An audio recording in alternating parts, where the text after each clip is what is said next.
झी 24 तास एक पाऊल पुढे. Distributed because the case is likely to come thereafter on 25th. Now that case gets lingered on because they are asked to answer certain questions which was fixed for yesterday, and in that time it will design. These two persons are called when today is a holiday, and without any new material, I am repeating, without any new material, the persons are arrested. And let me also tell you one more thing. Initially, the FIR has been registered for extortion read with 511, which is called abetment. This attempt means extortion की आपने कोशिश करी. वो कोशिश इन्होंने इस वास्ते लिखी थी, हालांकि वो भी गलत था. 384 read with 511 is the offense that they made out, which ordinarily could not have been there, because even if we go what forensic experts say that the conversation is correct. Just let me complete. I have not completed that, ma'am. Give me 1 second. I want to give you. आलोक जी, आप एक सवाल Can I have one question at a time? ये जो आप exposé कर रहे थे, इसको रोकने से हाईकोर्ट ने भी मना कर दिया. जनता का भी हित हो रहा था, लेकिन जवाहर गोयल जी अपने किसी रिश्तेदार या रिश्तेदार के रिश्तेदार से मिलते हैं, उनकी माताजी से मिलते हैं, तो क्या उस आधार पर उन्होंने आपके एडिटर्स को और आपको कह दिया कि रोक दिया जाए?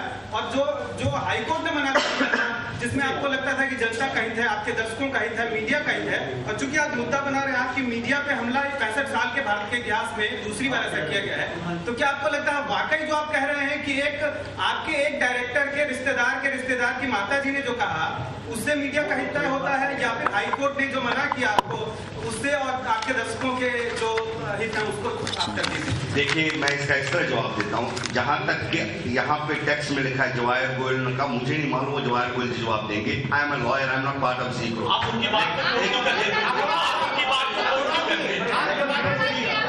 My dear, let me complete. Can I complete? अब रही आपकी बात का जवाब. उनको कानून, हाँ, नहीं मैंने नहीं लिखा है, please understand first, but let me complete. आपकी बात का जवाब देता हूं मैं. आपने फरमाया जवाहर गोयल जी को माताजी ने बोला, इमोशनली बोला या किस वजह से बोला, तब उन्होंने बंद किया. जी, ये लिखा हुआ है सर. हाँ, मैंने भी पढ़ लिया है. और हाईकोर्ट ने बोला तब भी बंद हुआ, दोनों सूरत में बंद हुआ. तो आपका ये कहना है कि आपने जब तब बंद किया तो क्या वो ठीक था? अब कह रहे हो आप मीडिया पे हमला, यही क्वेश्चन है आपका. उसका मैं ये जवाब देता हूँ. One of the contentions which has been taken by the complainant is that since negotiations were going on, there was no telecast between this period. Now this is nowhere in the complaint. It appears to me probably because of that to justify. Media से related जो सवाल खड़ा किया गया है, आप clean ले रहे हैं क्या?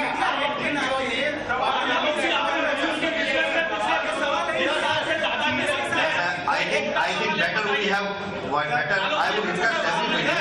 अब जो मेरे से डायरेक्टेड क्वेश्चन है आप जरूर पूछें, लेकिन एक करके पूछें. मेरी इंतजार रिक्वेस्ट होगी आपसे. वकील साहब, ये तो जवाब दे रहे हैं, आप ये अदालत और पुलिस को दे सकते हैं, मगर यहाँ पे मुद्दा आलोक जी ने उठाया है कि मीडिया पे हमला है.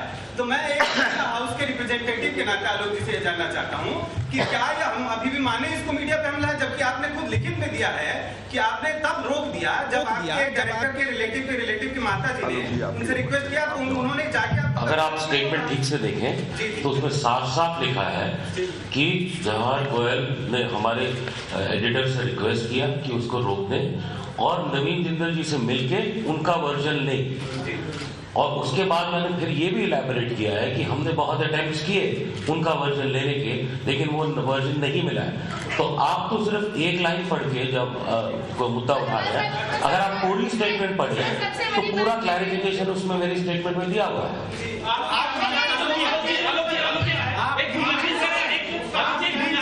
जवाब दे दीजिए. 20 साल से ज्यादा के वक्त में आप लोग न्यूज बिजनेस में आप शुरू से कहते आ रहे हैं कि हम लोग एक्सपोज करना चाह रहे थे कि किस तरीके से ब्राइब की जा रही है उस न्यूज को रोकने के लिए. फिर आप लोगों ने खुद स्टिंग ऑपरेशन क्यों नहीं किया? आप लोगों की क्या प्रूफ है? दूसरा सवाल मेरा, आप लोगों ने कुछ पॉलिटिशियंस और सीएम्स के नाम लिए कि उनकी तरफ से प्रेशर आ रहा था कि इस खबर को रोक दिया जाए. इसके आपके पास क्या सबूत है? और ये बातें अगर पहले से हो रही थी तो इसका खुलासा आप आज क्यों किया? पहले क्यों नहीं बताया कि सीएम छत्तीसगढ़, सीएम झारखंड, कांग्रेस के जनरल सेक्रेटरी आप पे कह रहे हैं कि बंद कर दिया जाए इस खबर को? अरेस्ट हो गया। मतलब आप बताइए, अगर इलीगली अरेस्ट कर लिया जाए किसी को तो हम और तथ्य लेकर आएंगे सामने, और बाकी जहाँ तक कुछ प्रूफ वगैरह की बात है वो हम अप्रोप्रिएट टाइम पे लीगल कोर्ट्स में प्रेजेंट करेंगे। हांडू जी वकील हैं सर, प्राइमा फेसियाई एक स्टिंग ऑपरेशन हुआ है, स्टिंग ऑपरेशन के टेप्स को दिए गए हैं, फॉरेंसिक लैब ने उसे स्वीकृत किया है, टाइम लिया गया है। इन्वेस्टिगेशन के दौरान आप खुद जानते हैं, वकील सीनियर वकील हैं, कैसे आप ये कह रहे हैं कि लीगल अरेस्ट हुआ है? उसको बता दें, कैसे आप लीगल? देखिए, अगर आप सारा टेक्स्ट देख लीजिए सर ये रिपीट में आप 3 पॉइंट बताइए कि जो आपके फेवर में हो। मैं उसी को जवाब दे रहा हूँ। मुझे ये बताइए, अगर आपने वो सारा टेक्स्ट पढ़ा है तो क्या किसी सूरत में कोई पैसा दिया गया है? नंबर 1। और अगर पैसा नहीं दिया गया तो आप इसको कैसे एक्सटॉर्शन करेंगे? I am answering now since I have been asked as a legal issue. जब तक किसी चीज का अदा, आपने मेरे को लास्ट टाइम भी नहीं बोलने दिया, जब लास्ट टाइम मैं अर्ज कर रहा था, इन्होंने तभी क्राइम ब्रांच ने 511 लगाई थी जिसका अटेम्प्ट है। और एक्सटॉर्शन का मतलब है किसी को फेयर में डालें और उससे कोई प्रॉपर्टी ले। ये तो एडमिटेड केस है, यहाँ पे कोई प्रॉपर्टी का आदान प्रदान हुआ ही नहीं है, सिर्फ बातचीत हुई है। और अगर बातचीत पे अरेस्ट 2 तारीख को नहीं बनती थी जब एफआईआर हुई, तो 27 तारीख को कहां से अरेस्ट बनती है? जब इन्होंने खुद बोला है कि हाँ हम गए, हमने बातचीत की और ये बातचीत हुई है, लेकिन फैक्ट ये है, ये आपको भी पता है, सबको पता, और ये कंप्लेंट का केस है, कोई पैसे का आदान प्रदान नहीं हुआ है।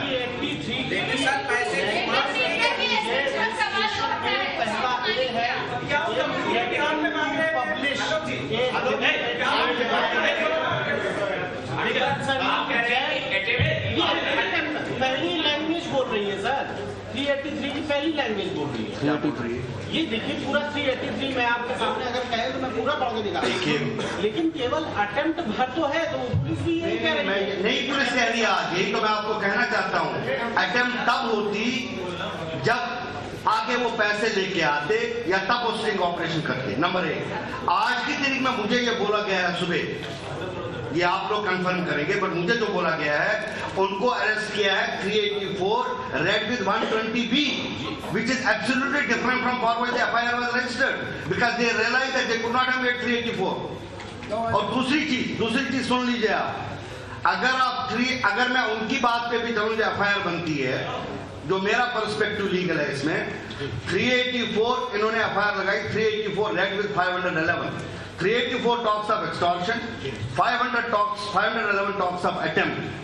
लेकिन जिस किसी केस में इंडियन पीनल कोड में अटेम्प्ट का अलग एक ऑफेंस है, वो 385। अगर मैं उनकी बात पे चलता हूं तो कायदे से इनको 384, 385 लगानी चाहिए। और अगर 385 लगा तो वो क्यों नहीं लगाई? That is by design, because 385 is a bailable offence, while 384 is a non-bailable offense. So that is the whole case.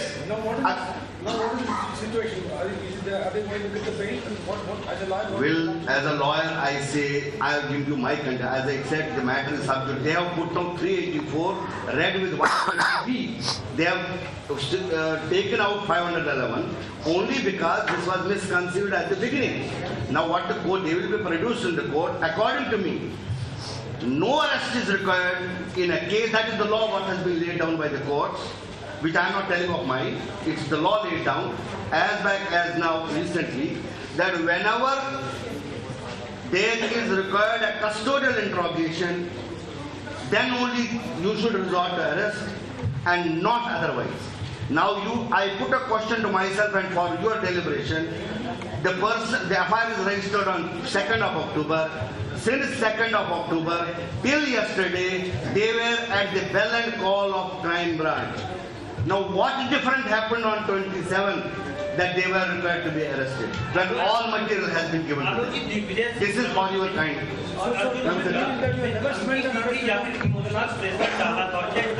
In normal course, there could not have been arrest in this case. Let me tell you that.